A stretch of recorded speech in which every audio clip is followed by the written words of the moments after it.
The House Committee on Education will come to order. Will the clerk please take attendance? Chair Colazar. Here. Representatives Churches. Shannon. Present. Weiss. Here. Glanville. Present. Conlon. Present. Edwards. Here. Wagella. Here. Song. Present. Green. Here. Markinen. Paquette. Wenzel. Here. Johnson. Here. Mr. Chair, you have a quorum. Thank you. Representative Glanville moves to approve the minutes of the May 14th meeting without objection, so ordered. Okay, just want to set the table here for everyone so we all know what we're doing. We are going to start with our testimony on our two Senate bills. We do have a hard stop on testimony with the Senate bills at 10:15. At that point, we will be taking up our House bill from last week. We have substitutes that are being offered, and then hopefully we'll be able to move to a vote. And we do have a hard stop for committee at 10:20, as we do have members who need to get to other committees at 10:30. So with that, I would like to welcome up our two sponsors, Senators Irwin and Polhanke, to discuss Senate Bills 567 and 568. So, Senators, whenever you are ready, the floor is yours. Good morning. Thank you, Chair. Thank you, members of the committee. Really appreciate your time and attention to this important issue. Senator Polhanke and I are really excited to be here today to talk about some important legislation to improve our literacy rates here in Michigan. What we're talking about is something that is so fundamental to the future of our state, and that is, are we doing the best job we can teaching kids to read?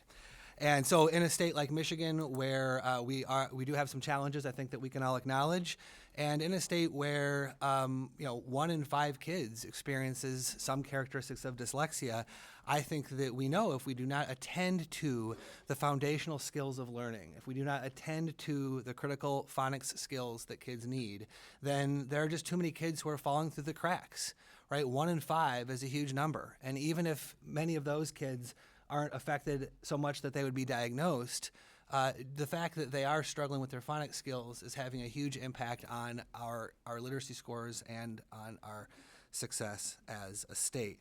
So I'm not here to argue that phonics is the only fundamental skill. I'm not here to argue that it's the only thing that we need to be teaching kids.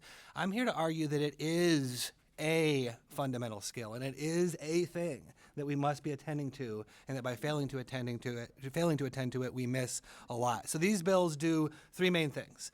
What these bills do is these bills make changes to how we assess students. These bills make some changes to how we intervene with students who are shown to be struggling with their foundational skills. And these bills make some changes to how we train our educators. I'm going to talk about those first 2 parts, then pass it off to Senator Polhanke, because her bill really deals with the training, which is really quietly the most important part of this whole effort. So, as many of you know, we passed a Read by Grade 3 law in 2016.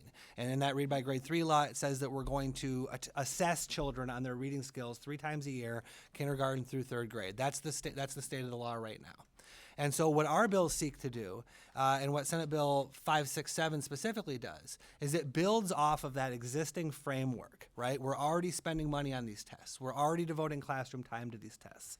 So let's make sure that a part of that investment in time and money is directed towards assessing whether or not these young readers have mastered these phonics-based skills, whether or not these young readers can decode. If we do a good job of assessing those students, we're going to help more of these kids who are currently falling through the cracks and get them back on track. Because we know that all the evidence shows that if you intervene with these kids early, it's much more successful in terms of getting them to read. So then, once the assessments are weaved in there, and once again, we're using the existing framework there. And really what the bills do is the bills require the Michigan Department of Education, who you'll hear from later, to recast their list of approved benchmark assessments, so that the benchmark assessments that are approved in Michigan measure the types of things that we're measuring for now, but also measure these foundational skills. All right, then moving on to the interventions. When the assessments show that a student is struggling with their phonics-based skills, these bills call for some specific interventions. This is the part where you might hear from some of the school management groups that they feel the language is too prescriptive, because what it says in the bill, and this is really the only section that is very prescriptive, it says when a student is found on the assessment to have problems and have struggles with their phonemic awareness. Then their classroom teacher is to work with them through the multi-tiered system of supports, working from the general ed classroom to small groups to individualized work to try to intervene on behalf of meeting that kid's needs and beefing up their phonics skills. And so in that section, that's where we talk about how when there is a kid who is found on the assessment who is struggling, then you should use these particular methods that have been shown to work. So that's essentially what the legislation does. It changes our assessments, it changes our interventions, and it changes our training. And the effort is to weave the science of reading and to weave that phonics emphasis back into our early elementary literacy education. So thank you. Thank you, Mr. Chairman and members of the committee for allowing me to testify in my bill today. Senate Bill 568 sets standards for teacher preparation programs to make sure that teachers have the tools to help students with dyslexia or characteristics of dyslexia and problems with decoding. I know there are a great many teachers on this in this committee. I've spoken to many of you, and I don't think I've spoken to one veteran teacher who's heard dyslexia. Like, how do you help kids with dyslexia? I was not taught that in my teacher preparation program. I never received a professional development on it. I had no idea that 1 in 5 kids may have characteristics of dyslexia.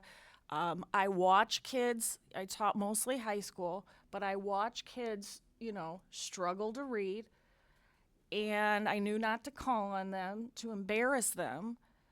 But I can't help but think how many kids who are now adults just think they're dumb. And they're not dumb. And I wonder how many of them had dyslexia or characteristics of dyslexia, and we didn't catch them. We're one of the only states that doesn't bother to catch them. And it just breaks my heart how many kids we've let out of our public school system who may have dyslexia, who just think they're dumb. So that's my experience, and therefore I'm very happy to talk about my bill that would train prospective teachers. Beginning September 30th, 2027, a teacher preparation program or an alternative teaching preparation program must offer instruction regarding all of the following: the characteristics of dyslexia and underlying factors that place students at risk for difficulties in learning to decode accurately and efficiently. Now, if you're kind of an old timer like me, I'm in my 50s, you probably learned, you didn't know, but you probably learned how to sound out words and like word fragments like AU is ah. That's phonics.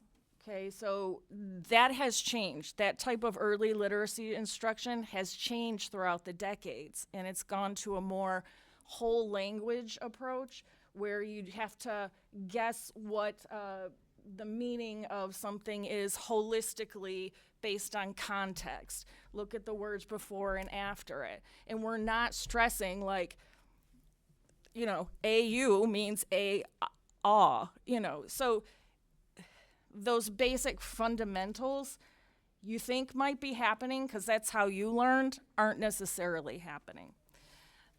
Also, the secondary consequences of dyslexia, such as problems in reading comprehension and a reduced reading experience, that it can impede the growth of vocabulary and background knowledge that can lead to social, emotional, and behavioral difficulties. And I hope that you get to listen to Dion Butler, who will testify. And this is exactly what happened to him. We didn't catch him in Inkster Public Schools. He has dyslexia. He made it all the way to the NFL, and he couldn't read the playbook. And he will tell you this. He's testified to this in committee. And in part for that reason, he was cut, and he had a hard time in life after that. Instructional adjustments for pupils with dyslexia and instructional adjustments for addressing underlying factors that place pupils at risk for difficulties in learning to decode accurately and efficiently. Lastly, methods for developing school-wide and classroom infrastructure that meet the collective and individual needs of pupils using MTSS. MTSS is like the general kids, and then kids who need a little more help, and then kids who need a whole lot of help. There's 3 tiers. That's what MTSS is. This legislation is pivotal because it means that teachers will finally have the preparation they need to identify, possibly, and help students who are showing the characteristics of dyslexia. Well-trained teachers will come into the classroom ready to help their students read on day one. Thank you, Mr. Chair. I'm happy to answer any questions. Questions? Representative Edwards. Thank you. Good morning. I do have a question. Clearly I have a question, sorry. Does this diagnosis qualify individuals for Social Security disability? So one thing, thank you for the question, Representative. This gives me an opportunity to emphasize something that's very, very important about this legislation. There's nothing in this legislation that diagnoses anybody with anything.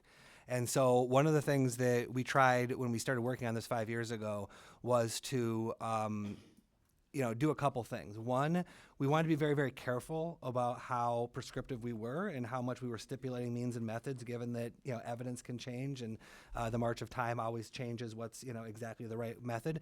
But the other thing we wanted to do is be very, very careful about not encroaching on that line of special education. We wanted to walk up to that edge, but anything having to do with a diagnosis would be in the hands of a school psychologist or someone else who's kind of into that special ed world. So this bill doesn't really enter the special ed world. I would say it walks up to the door.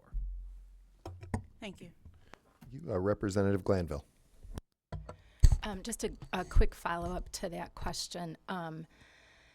Because we know that dyslexia is a diagnosed condition, one of my concerns is like the handoff process. So how do we get a kid? Do they get to, the 3rd tier? Like at what point do they get handed off? And then an additional sort of concern I have is just that for many families, the treatment for dyslexia is not covered by their insurance. And so they struggle to, get to those resources. So, and then I do have a couple other questions, but I think I might hold them for other testimony. So hopefully we'll have a chance to hear from the school psychologists later. They're in support of the legislation. I think they could speak much more expertly as to those details of when that handoff is made. But one thing I can say is that other states that have done this before us have seen a reduction in their special ed caseloads, and it seems to be because they're getting kids the help they need earlier. And there are a number of kids who can, with a small amount of help, be off-ramped and really get put back on track. And then there are a number of kids who are probably going to need more aggressive help, and those are going to be the ones who will continue down that track of getting more help, hopefully. And I just want to close by saying your story is exactly how I got to this issue. Back when I was almost done with my time in the House, I had a constituent come up to me and say, hey, my son has dyslexia. And I had an epic battle with my school district because they didn't have the resources in place. And because I have resources and because I have the time and the money to go out and get tutors and go out and get special diagnoses, I was able to overcome the opposition of my school district. And what that told me as a legislator was I need to do something to change this system so that it works for all families. Thank you. Representative Conlon. Thank you, Mr. Chair. Thank you for your testimony today. I think Senator Polhanky mentioned we're one of the only states that doesn't test for this. Could you tell me more about that? I don't know the exact number. I think it was 11. I don't. You know what? I don't have that exact. I don't have that exact statistic on me. I can get it for you though. But yes, I believe that statement to be true. Okay, Representative Wagella. Hi. First off, I just want to acknowledge, I think the spirit of the legislation and the motivations are pure and are trying to do something that I think is important, which is making sure that we're catching kids with dyslexia, and we're giving them the supports they need. I do have like 2 questions, and I just want to kind of say, I've taught 7.5 years. I taught kindergarten through 11th grade in various states. I taught in Arizona and Michigan. I taught in South Korea. I actually taught English in South Korea. I tutored North Korean refugees there. I taught phonics to kids who learned a foreign language. Through my time as a teacher, I've been trained in ELL, PSYOP, PBIS, AVID, Kagan, Boys Town, IB, character education, various interventions, and gifted education. The point I'm making is every year I was being encouraged or required to learn a different method of training.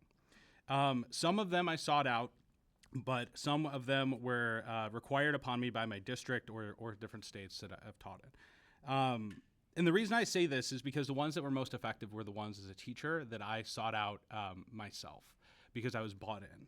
And I, looking into the science of reading, it's changed every 20, 30 years or so in this country. It's moved just like medical science. We find and discover new and best practices. So my question is, and one of my worries is locking this into state law as certain methods to solve this issue. And my question is, are the sponsors at all worried about having a singular method or not allowing certain methods to be used for teaching? And then also, what happens when teachers decide to provide the types of instruction that are banned under the bill? What was the last part? Banned under the bill. What happens when teachers use some of the types of instruction that the bill says that they're not allowed to use in certain cases? Yeah, thank you for the question because it gives me an opportunity to flesh out some of this ground. One of the things you're going to hear from groups who have generally been opposed to this, school management groups, is that it's too prescriptive and it bans certain methods. Now, one of the things that all of us get to do as legislators is we get to get really good at reading legislation. So I would just encourage you to look very, very carefully at the one section where it does talk about methods that are harmful to kids. And what it says in that section is it says, if a student is shown to be struggling with characteristics of dyslexia and the educator is working with them specifically on building up their decoding skills, then in that context, they should use methods that work and not use methods that have shown to be harmful and not work. And so the section that is getting a lot of attention from the opponents is it's very narrow, and it applies to a very narrow set of circumstances. And I would welcome a conversation, here at the committee or offline about, why those methods have been shown to be harmful to students who have characteristics of dyslexia. And I'll just close by going back to where I started, which is that, with this legislation, the idea isn't that decoding skills are the only skills that students need, but they are skills that students need, and we need to be attentive to them even though they're not the only things that we need to educate kids on. They're still going to need to know about vocabulary and comprehension and other issues. According to Education Week, July 12, 2023, 40 other states have laws requiring dyslexia screening in early grades. In response to Rep. Wegela's question, in choosing your PD that you'd like, this isn't an I've done my own research endeavor. The studies and the people who are experts in reading acquisition who will follow me are very clear. There is a wrong way to teach kids how to read if they have characteristics of dyslexia, period. So I know we don't always like to hear that as teachers. I brought a curriculum to my school thinking I was doing an ELA curriculum, thinking I was doing a great thing. We have too many curriculums, by the way, like hundreds. And come to find out, I talked to a reading expert at MSU, and I asked her what she thought of it, and she went, and that broke my heart. They might still be doing it. So there are science-based, evidence-based things that work, and there are things that don't work. And for dyslexia, whole reading does not work. Thank you. Thank you. Representative Weiss. Thank you for that. I was a high school teacher, so I had to learn about how to teach phonics because I had kids who did not know how to, were not literate in high school. So I understand the need for that. I do hear from a lot of the school groups with concerns around some of the staffing issues with this, and worried that there may not be adequate staffing in order to be able to implement this once the bill goes into effect. I know there's a little bit more of a runway on this. Can you talk a little bit more about how the thought process went into that and what would happen if a district had any kind of issues with implementation once the bill does go into effect? Yeah, there's a lot to say about this, and I can't think of a better person to be talking to about it than you, Representative. But a couple things to be said about this. First off, yes, that is why the implementation period was set out a couple years, because we know that anytime you're asking a cruise ship like the Michigan Public Schools to turn, it's going to take some time, and so we want to be respectful of that, give districts time to prepare for some of these changes. The other thing I'll say is that this is going to require some investment. And I think if you look at the various House and Senate budgets right now, you'll see some of that investment that will be met to meet the need here for literacy. I'll also mention that we've already started investing in this process. 2 years ago in the budget, we started investing in letters training. Last year, and there was another investment in letters training in the budget. I hope that continues. So I hope that through the budget process, this legislature continues to support literacy because it's a big investment no matter exactly how we do it. But I'll close by saying one of the things that Senator Pohanke and I were attentive to and spent a lot of time talking about at the very beginning of this process was how do we fold this into some of the existing infrastructure, right? We've already spent a tremendous amount of time and money on testing. We don't necessarily need to do more. We just need to do it a little differently. And I think the same can be true of the broader parts of this bill. And one of the things we're really trying to do here is build a system that infuses the frontline teacher with the tools to be able to meet those needs and to not need as many specialists coming in from the outside, right? Who knows these kids best? The teachers who's with them every day. That's the person who's going to be best equipped to see their needs and to meet them.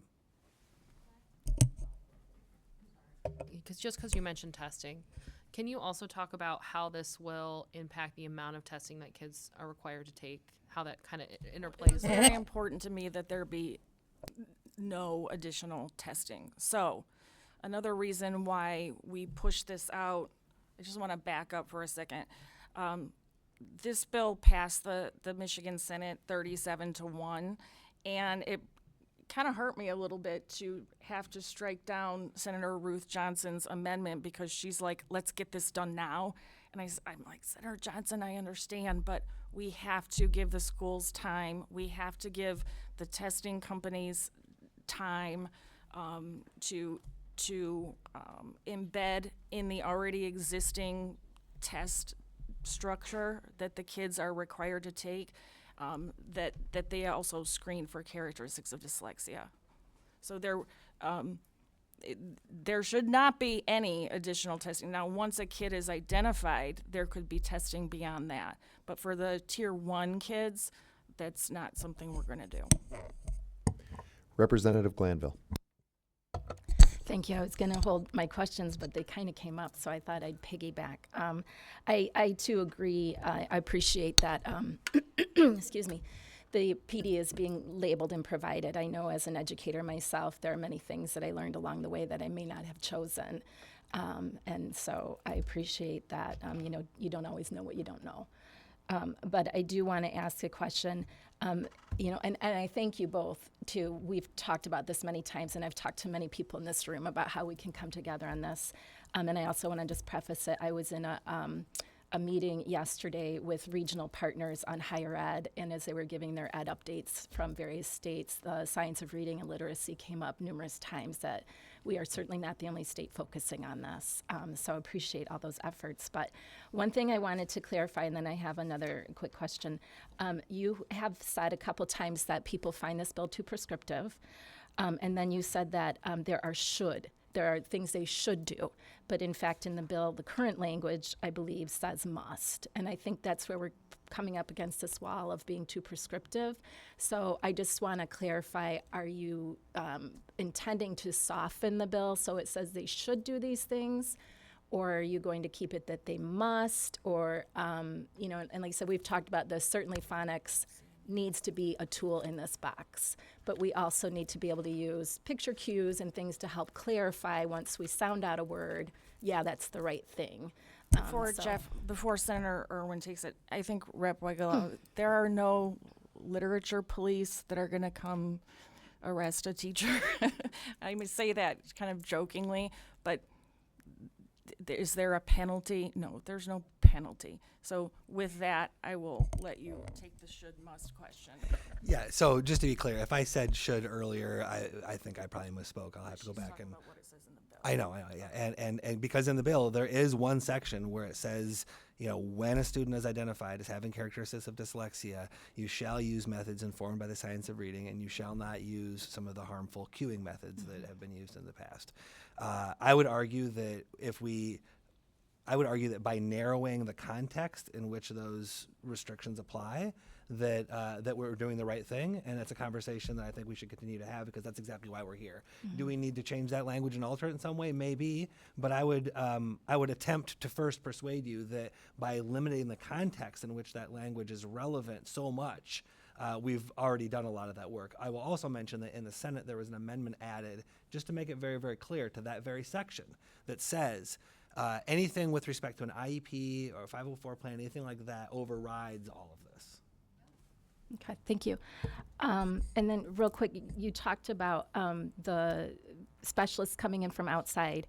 There are two organizations that I'm familiar with, one on the east side, one on the west side. They both service multiple counties and multiple schools. They have very lengthy and positive track records of doing some significant testing, one-on-one tutoring, particularly with kids who have reached higher grade levels.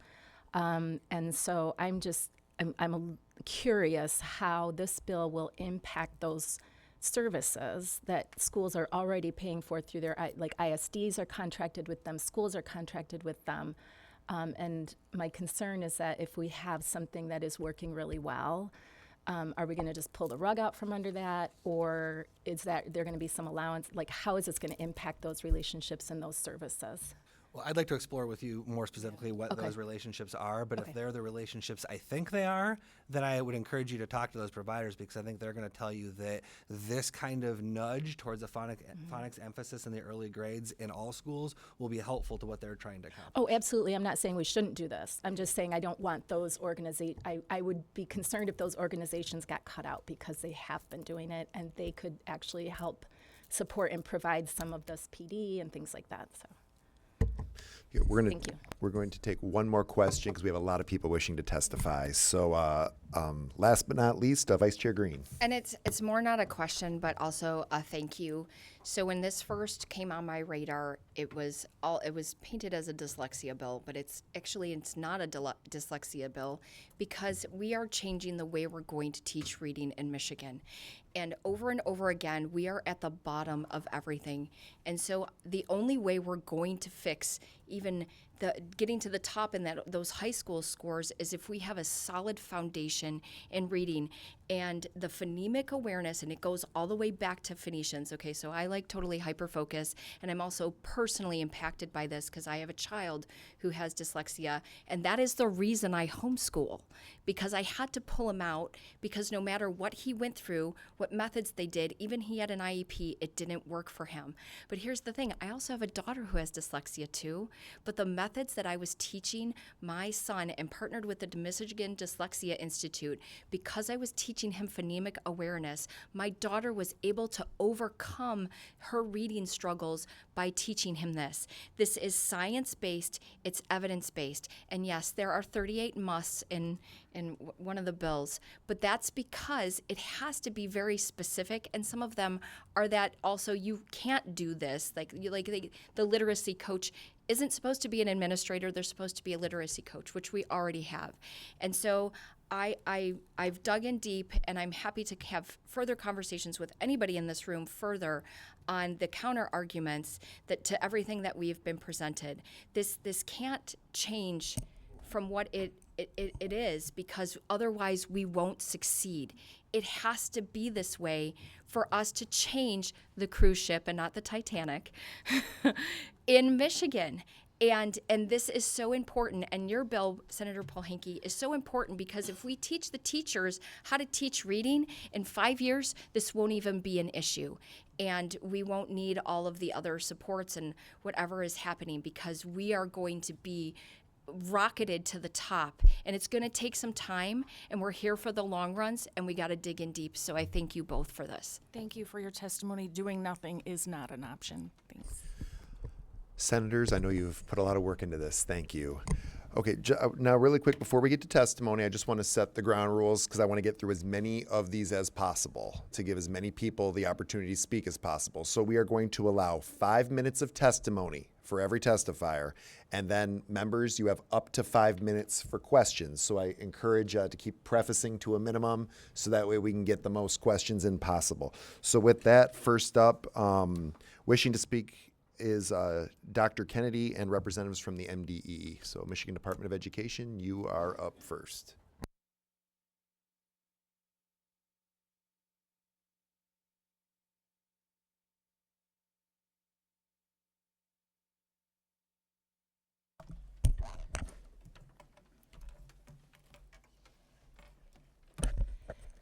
Thank you, Chair Kolazar, committee. I am simply here to introduce my rock star team from the Michigan Department of Education, who work in this space every single day. And so they each have a brief testimony, and I don't want to take away their time. So we'll start with Dr. Carnell. Good morning, Chair Kolazar and members of the committee. We are grateful for this opportunity to testify on these crucial bills that are pivotal in shaping K-12 literacy and dyslexia support. Joining me today are Dr. Jen Saylor, Assistant Director of the Office of Educational Support, Ms. Denisha Ross-Smith, she's in the back, she's our Literacy Manager for the Michigan Department of Education, Dr. Kim St. Martin, who is the Director of the Multi-Tiered System of Support, otherwise known as MTSS Technical Assistance Center. State Superintendent Dr. Michael Rice and I agree that more work needs to be done across the state to improve literacy achievement. These bills represent significant steps and are crucial in helping educators in the state support all students to reach their full literacy potential. I'll turn it over to Dr. Saylor. Thank you, Mr. Chairman and members of the committee. We would also like to start by thanking legislators for the funding provided for literacy coaching, professional learning, evidence-based instructional strategies, and comprehensive literacy systems to support literacy learning for all students. As Dr. Carnell mentioned, more must be done to support students in reaching their full potential and developing a lifelong love of reading. This requires building a foundation of strong literacy instructional practices, which must include a partnership with educators, LEAs, ISDs, families, and communities. With the addition of the department-developed Michigan Dyslexia Handbook in 2022, the department supports Senate Bills 567 and 568 as necessary ingredients to enhance what is already in place to build on the supports in the Read by Grade 3 law. This is done by enhancing K-3 screening and interventions to help identify students with characteristics of dyslexia, including students in grades 4 through 12 without layering on unnecessary assessments, providing clear reading and intervention instructional methods, and ensuring continued communication with families. Additionally, the bill's emphasis on building strong decoding skills to read words in print and connecting sounds to letters are essential components of learning to read. But as Senator Irwin mentioned, these decoding skills are only part of the critical reading skills students need to learn to be successful readers. Students also need to read accurately, not too fast, not too slow, with expression, and understand the meanings of words in text to be able to make meaning of what they read. With the passing of these bills, the department, local school districts, and intermediate school districts will have a statutory plan to help stair-step or phase in support for educators throughout the state of Michigan over the next few years to provide what is best for children through a list of valid and reliable screening assessments and evidence-based instructional methods.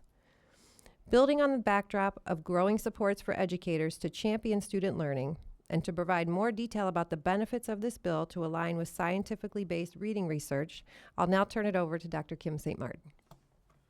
Good morning. We would like to clear up a misunderstanding. Learning to decode is foundational to learning to read. Learning to teach decoding is foundational to learning to teach reading. To get in the way of this, learning to teach adversely affects children. The practices in Section 24, subsections A through E, impede early literacy development. A, prompting students to guess unknown words using pictures. B, skipping over an unknown word or words.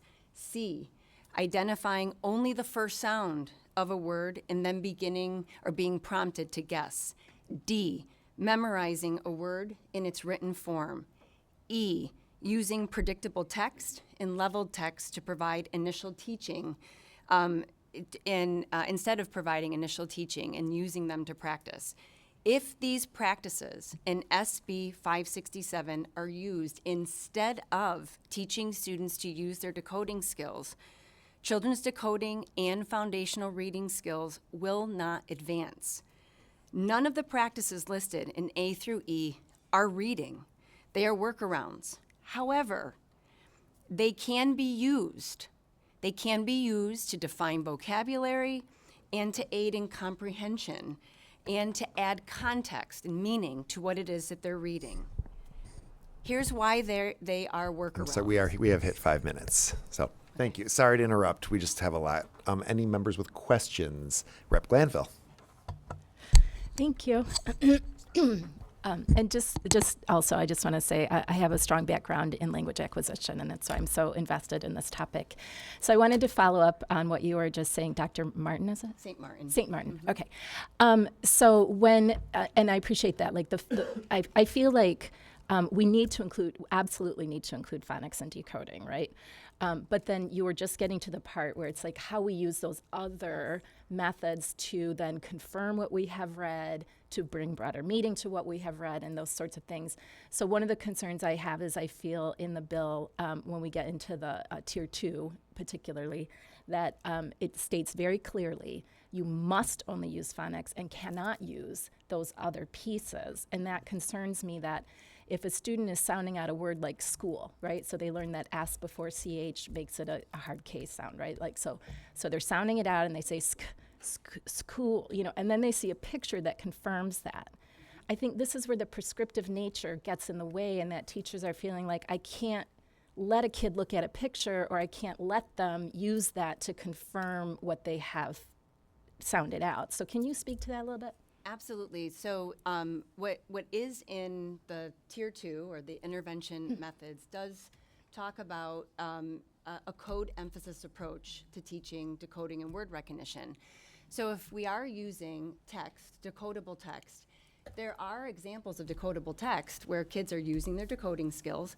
They turn the page and then they are seeing a picture of what it is that they read. So it's confirming what it is that they read. That is a complete appropriate use of students confirming the meaning of what they've read. And we also know that when students are home and we have some high school teachers here, and they are doing their homework, they're reading independently, they come to a word, they decode a word, they use surrounding context, and they say, this is not making sense.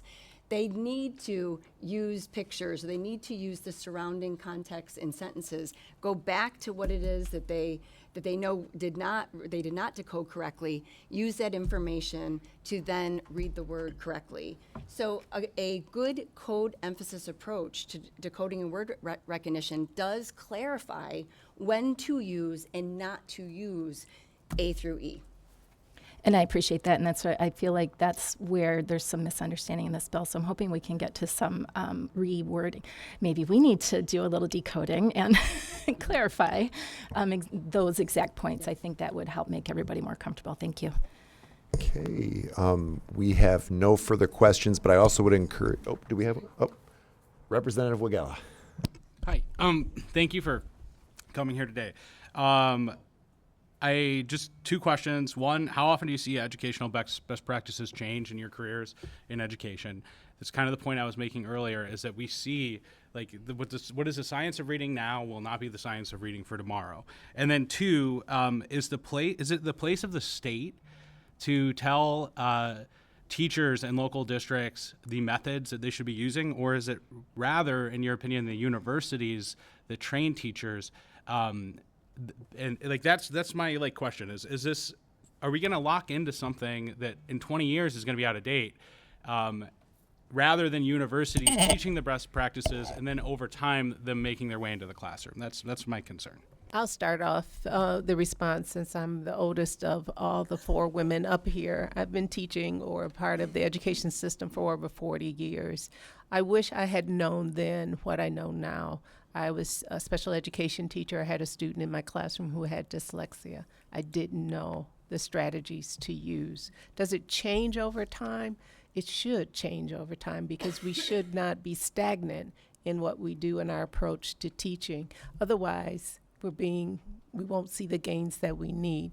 So it's sharpening our skills as educators on what we do. It's not just totally revamping it, but it's sharpening the skills so that we know how to teach students that we encounter who may have characteristics of dyslexia. Okay, thank you. Can I answer the second question? Should the Got state? 37 seconds. Okay. Yes, it should be the state, not the higher ed institution, because people who work in the state, particularly at the department, know and have been former teachers. People here have been former teachers as well. Thank you, and thank you also for the timely testimony. I appreciate you being here, and also just so members know they can connect with you at any point offline if they have future questions. Thank you. Next up, wishing to speak opposing the bill, representatives from Wayne Risa.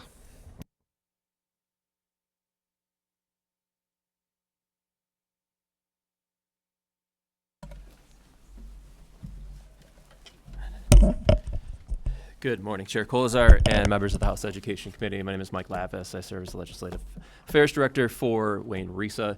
I'm joined here today with one of our superintendents from Gibraltar Schools, Amy Conway, and Scott Wagner, her Executive Director of Curriculum.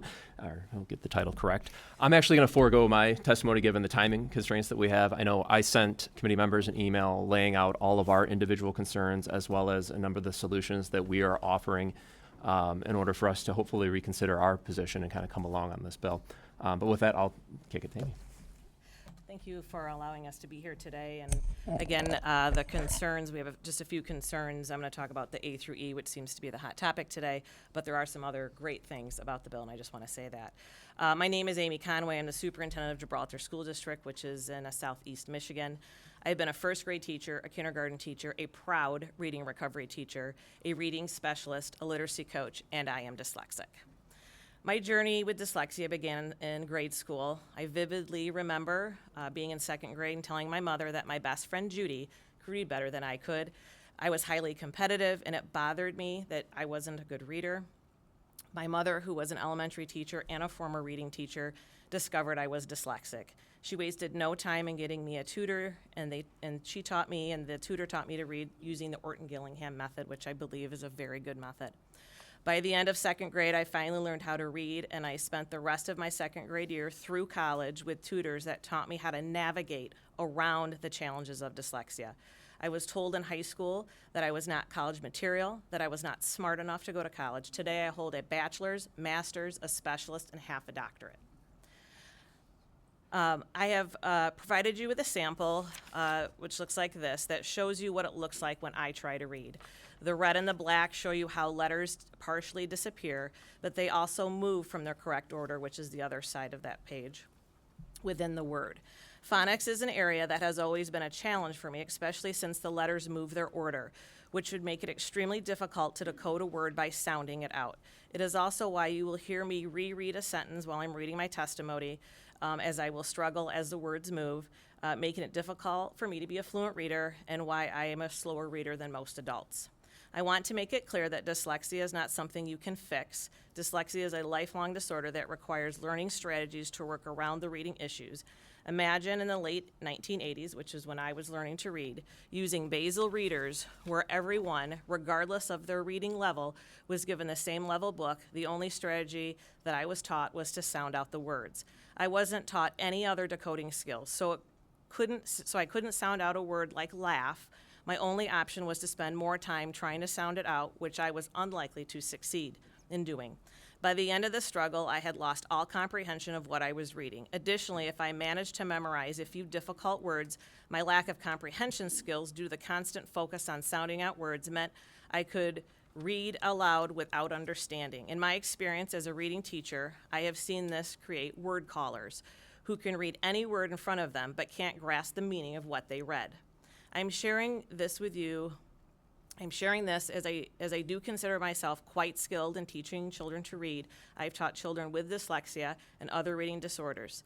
This package of bills in the A through E goes too far in stating that we cannot teach our children other reading skills that might help them become better and/or skilled readers. The bill bans having children guess unknown words, using pictures, skipping over unknown words to use meaning to recognize the unknown word, identify only the first sound of the unknown word, or memorizing a word in written form. The bill, in essence, is removing tools from a teacher's toolbox to help a child learn to read. Not everyone learns to read the same way. I struggle with sound word correlation. The letters move on me, so no matter how much phonics I was taught as a child, I needed all the tools to learn to read. Not just a foundation in phonics and phonemes, which, by the way, is very important, but also skills like rereading a sentence, looking at a picture, or even guessing a word, so I could have a chance to not only figure out the unknown word, but keeping the comprehension of the story.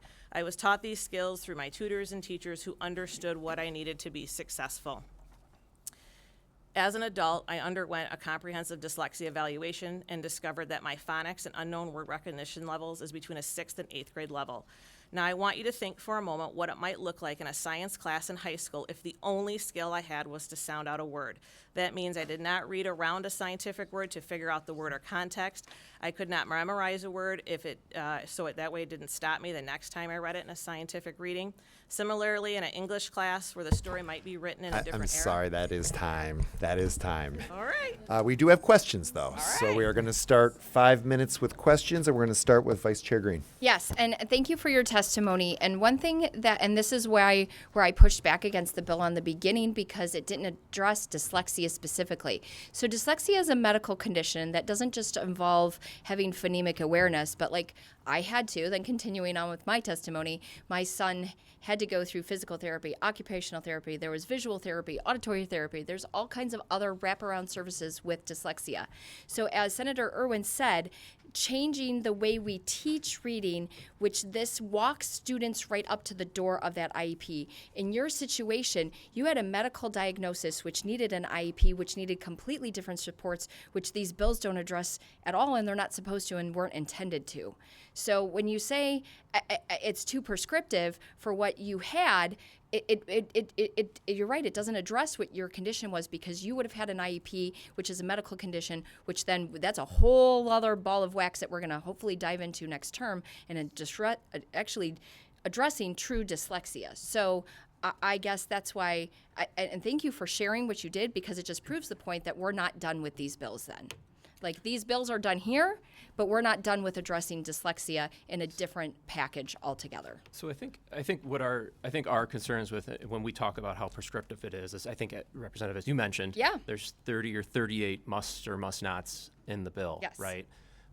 So it's hard to say that something's not prescriptive when we're saying must or must not. It talks about like what you must do with your assessment, because we're not doing that and we fail. And if the legislature doesn't be specific, it doesn't happen. And we've watched this with the 2016 reading, and we rolled back all of it because it never got put into practice. So if we don't say what we need to say here, it doesn't get done. And so we have to have those musts. completely agree with you I agree with you on that. I think, and our focus is less on the assessment. We have no problem screening. That's where screening most of the children musts are, by the way. Sure, and our concerns are with this prescriptiveness around the curriculum and interventions, handcuffing teachers by telling them that you cannot provide any of these specific interventions based outside of the science of learning until they have an IEP. We've offered a solution that still offers to lead with the science of reading, instruction, and best practices, but not say you cannot do these things. That's not true, because in the bill, teachers still have the flexibility to tailor the interventions according to what they need to do in their own classroom. We're not specifically telling what to do in their own classroom. And I don't want to fight with you, Mike, and thank you for Chair for giving me leeway. I appreciate it. I have a question as well. My understanding is that you can use other techniques, just not when you're specifically working on decoding. So if you can use other techniques when you're not working on decoding, what's the issue? Unless we're mistaken in the bill, in section 24 is where it speaks to Tier 1 curriculum resources in the classroom. And in that section, it's really probably the section we have the biggest concern with. That section is one of the musts that say your Tier 1 curriculum resources must be aligned to the science of reading. And that would be the section that not only would be costly for school districts, but also would tie bar them to not having a myriad of resources. We have a working model in our district, and we pull curriculum resources from all different venues, different resources, different publishers, and that's how we're successful. They may not all be tagged with science of reading, but we have a working model, and our teachers need flexibility to have various resources. Okay, we have 1 minute left. Rep. Wagella. I was just wondering if you could speak to any concerns regarding English language learners and how this bill could affect them, or any improvements to the bill might need in regards to ELL students. We didn't come here today to testify in response to English learners. In our school district, you've mentioned some of the methods that are used with English learners, SIOP. Our English learner instructor in our school district has gone through our Gillingham training as well. So I do think the spirit of this bill aligns with the work that teachers of English learners do as well. But are there specific concerns I'm unaware in front of you today? Sorry, maybe I should have saved this for later. My just concern is through the diagnostic problem, diagnosing kids with dyslexia, mistakenly catching English language learners through that process, and if there are any safeguards that are in place. And we are at time. That's time. Thank you very much. And again, I know that we can connect with all these different groups. Any member can on their own. All right, so next up we have wishing to speak supporting the bill. We have Nicole and Tristan Martin.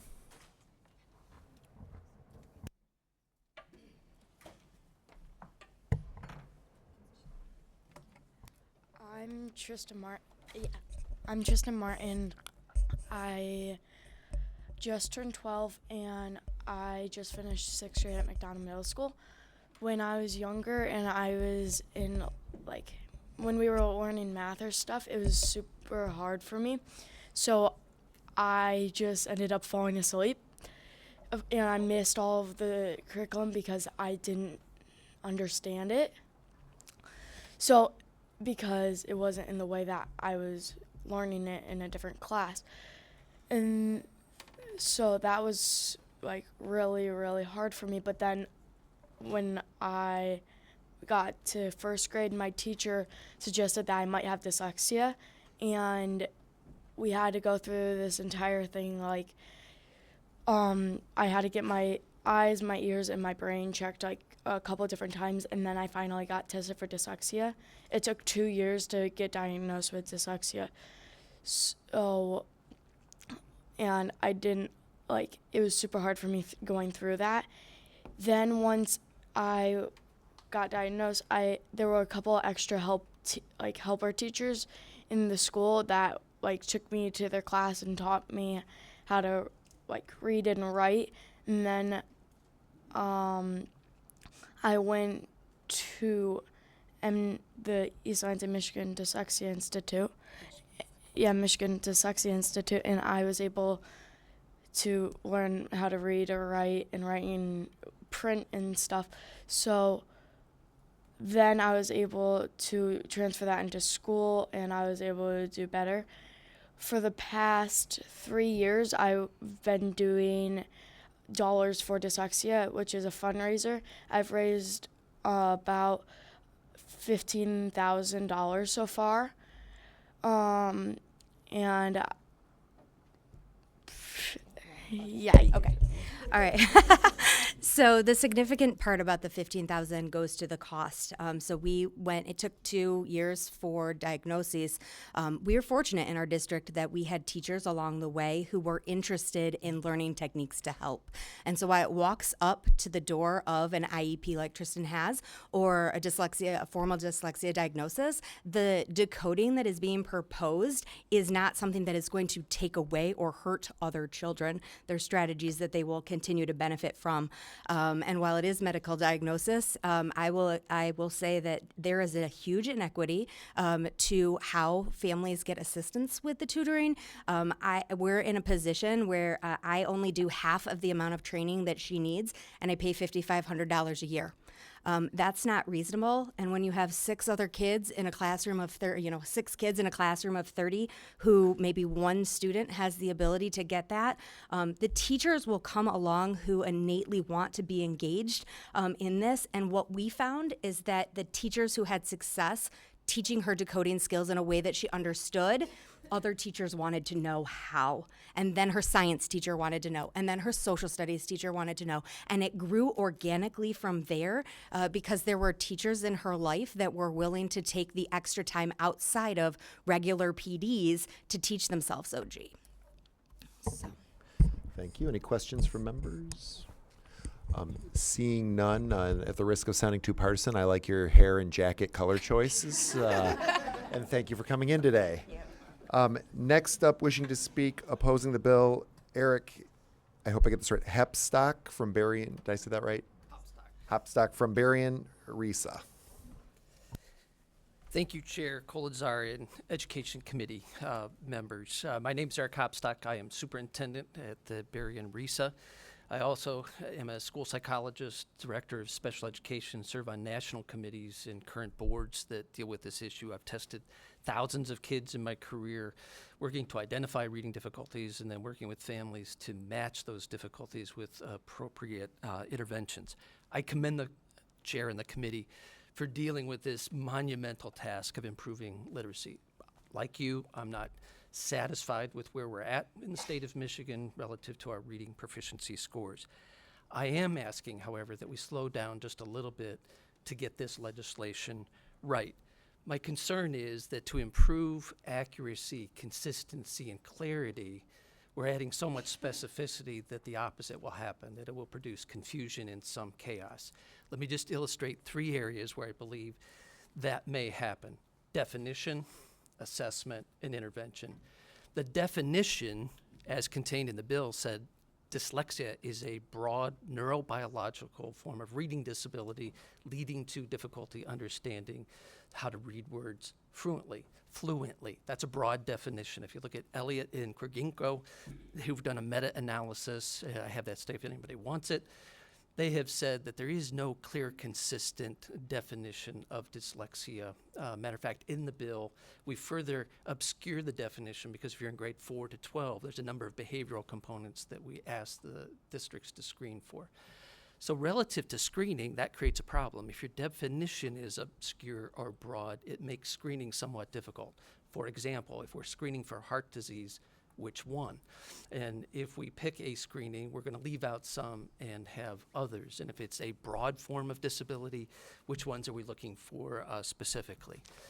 The last is intervention. The science of reading has taught us a lot about here is the progression of reading. This is what that looks like. Interestingly, this bill deletes from it the clear understanding of the 5 elements of the reading progression, which I would argue is absolutely critical to make strong, proficient readers. So without a clear understanding of what that is, it will lead to curriculum companies and assessment companies saying, I got you covered. The science of reading is in there, which has gotten us into some of the trouble that we are in today. The bill does require MD and the department to develop a number of guidance documents, but at the end of the day, it's just guidance. One last point. Early intervention is key from the science of reading. There are developmental windows when things can be learned and taught more easily than others, and this bill does not talk about the pre-K world.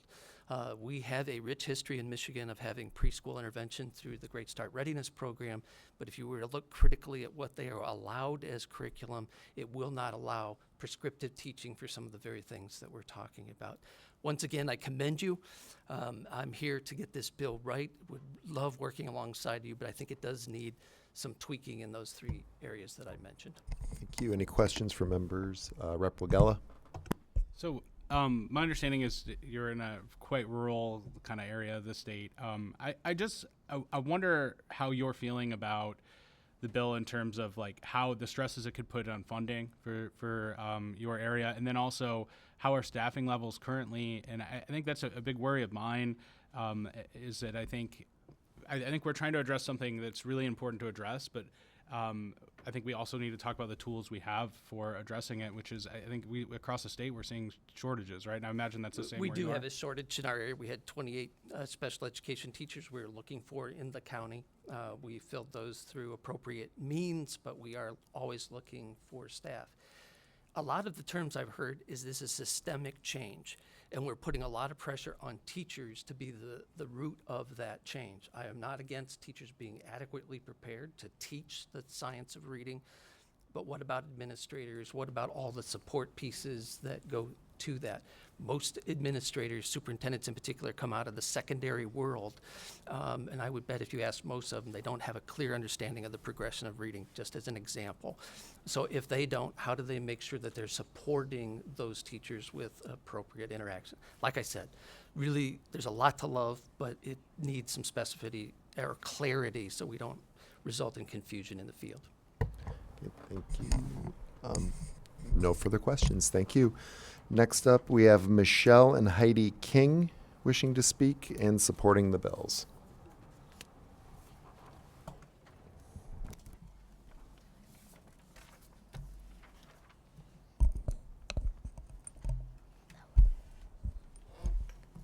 My name is Heidi King, and I'm 8 years old, and I live in Saline, Michigan. I have dyslexia. That's where my mind doesn't understand letters, and I need to be taught in different ways.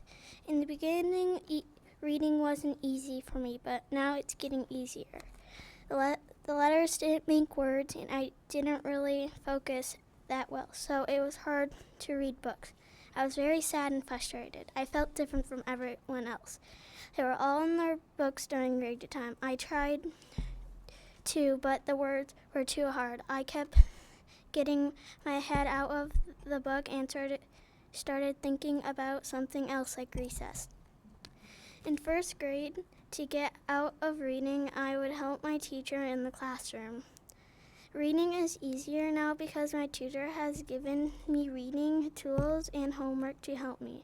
I know vowel teams, blends, magic E, bossy R, and now I'm getting to work on harder words.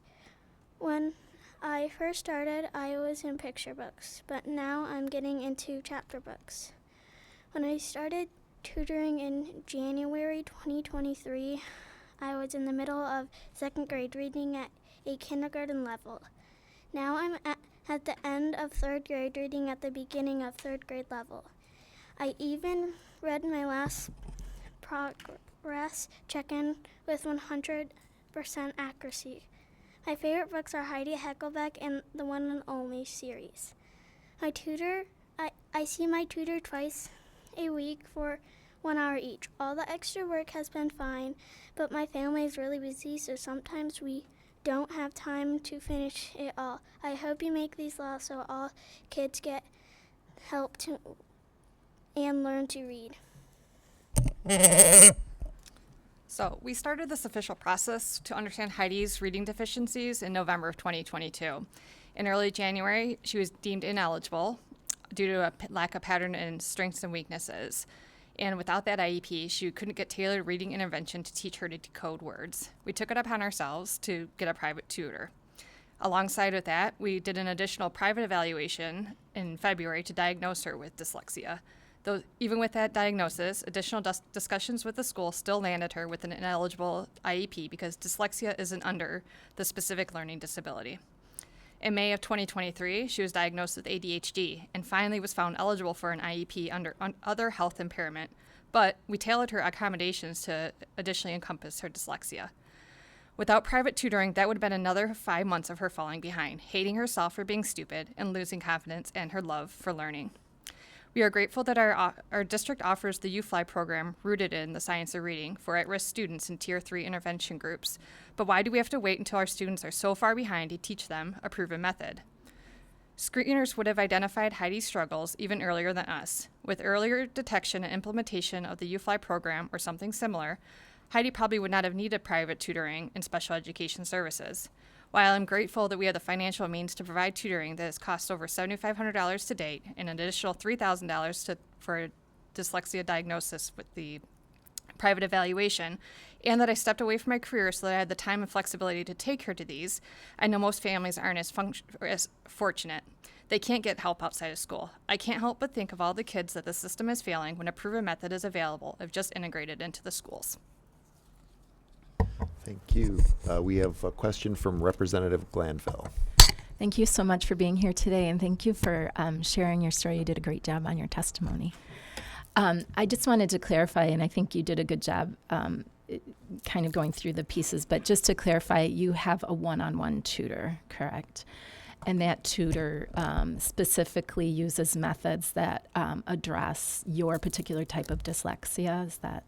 She's trained in Orton Gillingham, so it's my understanding it's all encompassing. Because she is so young, her specific type of dyslexia can't be honed in quite yet. They said that because we did her testing when she was 7, they said a lot of it isn't until she's 8 or 9 is when they'll know those details. Okay. And I appreciate you mentioning ADHD too. I understand that is a common co-occurrence due to the fact that, students can't read, so they don't concentrate and those types of things. And then, I had one more and then I forgot what it was. Oh, I know. So I just wanted to point out with the one-on-one tutoring, I wonder, was she ever in a group tutoring session or in that type of learning? So she was in Tier 3 intervention in school, so small group there. But she actually ended kindergarten reading at approximately end of kindergarten grade level, and then through first grade it just drastically dropped off, and she actually kind of regressed back into the kindergarten level. So she was in that Tier 3 support for that. But because the schools weren't offering anything else, that's why we went elsewhere. Right, and just real quick, the reason I'm asking is because I understand that for some kids, like that shame can continue on even to small group. And so that idea of like having that one-on-one who can really address and help you build your confidence and that you have a relationship with is a really important factor as well. Thank you. Thank you, Chair. Thank you very much. Nice job, Heidi. Okay, we have time for one more testifier, and then we do need to move on. But I can say because we have so many people wishing to testify, clearly we're going to have to continue this before we vote on any bills. So I want to emphasize that I know there's other people that wish to speak that we won't get to today. There will be another opportunity. So last up for today from MAISA, wishing to speak opposing the bill, John, is it Stevens? Severson, thank you.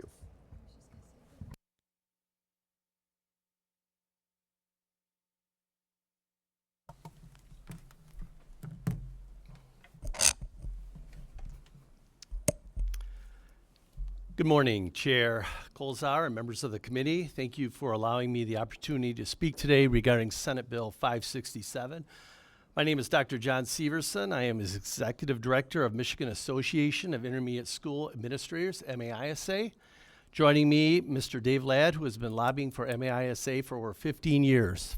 For a bit of history, I was a former K-12 superintendent for 10 years, ISD superintendent for 8.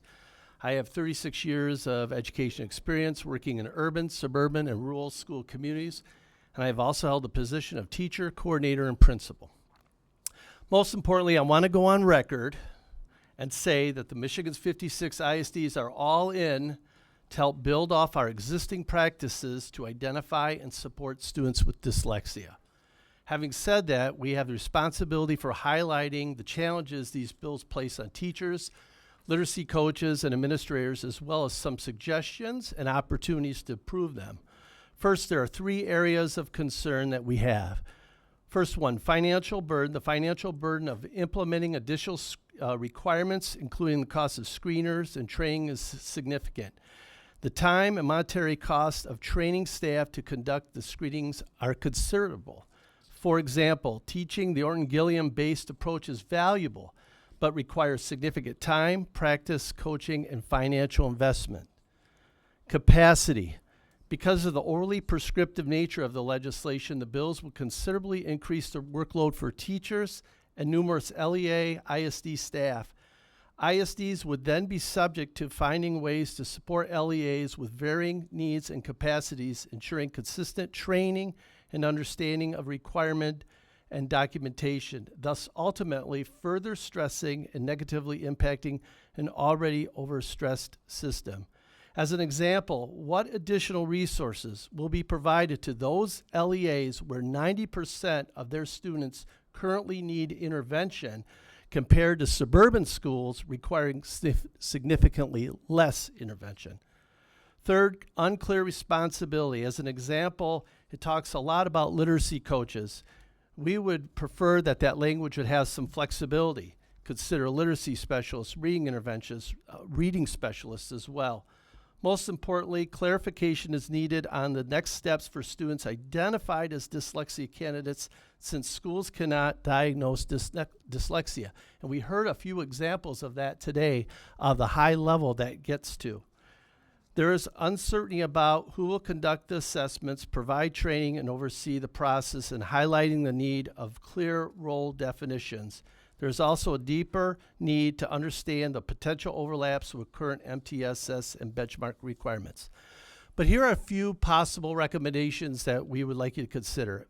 Allocate funds to address the need for professional development by building teachers' knowledge of early dyslexia indicators. We have a more significant opportunity to identify early warning signs of dyslexia. Provide screener for dyslexia if students show early indicators. Provide funding for each ISD with a dyslexia coordinator and additional infrastructure support. Such staff would work with MDE and coordinate training and support. This individual would support districts and schools with systems to diagnose and support students and work with existing ISD networks. Replace the district identified literacy coach with literacy specialist, reading special, or other. There needs to be more flexibility with that language. Lastly, we recognize that before COVID-19 impacted schools across Michigan, we saw increased student performance and literacy outcomes. We believe there is a great opportunity to bring together a literacy coalition representing key groups to reset our collective literacy efforts, including meeting the needs of students diagnosed with dyslexia. In closing, we recognize the importance of establishing a baseline standard to ensure that all students have equitable learning opportunities and support regardless of location. It's crucial to balance implementing mandates for everyone and avoiding disruptions to a system already in place, especially when there isn't a comprehensive approach to address specific needs effectively. The bill clearly outlines how LEAs will tackle reading deficiency but falls short in dealing with actual outcomes it aims to achieve. Consequently, we have concerns about whether the bill's requirement will truly have the intended impact or if they will divert attention and resources given away and not address the core issue. And that is time. Very close. So, any members' questions? All right, seeing none, thank you for your testimony. Okay, thank you. Okay, now again, for anyone else that came up to testify, 2 things. 1, keep in mind, if you weren't able to testify in person today, we will be having, we have to have more testimony before we vote on anything. Additionally, if you cannot make it in person, Zoom is an option. We do take Zoom testimony as well. So with that, I have cards to read in. Not wishing to speak, supporting Senate Bill 567, Sarah Ishmael from the Arab Community Center for Economic and Social Services. Not wishing to speak, supporting both bills, Paul Stankovitz from Michigan Catholic Conference. Not wishing to speak, supporting both bills, Susan Schmidt, representing herself. Not wishing to speak, supporting both bills, Jeff Cobb from Ed Trust Midwest. Not wishing to speak, supporting both bills, Beth Deschone, Great Lakes Education Project Education Fund. Not wishing to speak, supporting both bills, Heather Eckner from Autism Alliance of Michigan and Michigan Parent Advocate and Attorney Coalition. Not wishing to speak, supporting both bills, Alexandra Stam from Michigan League for Public Policy. Not wishing to speak, supporting both bills, Casey Stratton from Michigan Disability Rights Coalition. And not wishing to speak, opposing the bills, Matt Schuler, Michigan Association of Superintendents and Administrators. Oop. And then we also have, that's the next bill. All right, so with that, we are going to now move on to House Bill 5649. We do have a substitute that Representative Glanville would like to introduce. So Rep. Glanville, would you like to speak to the changes in your substitute?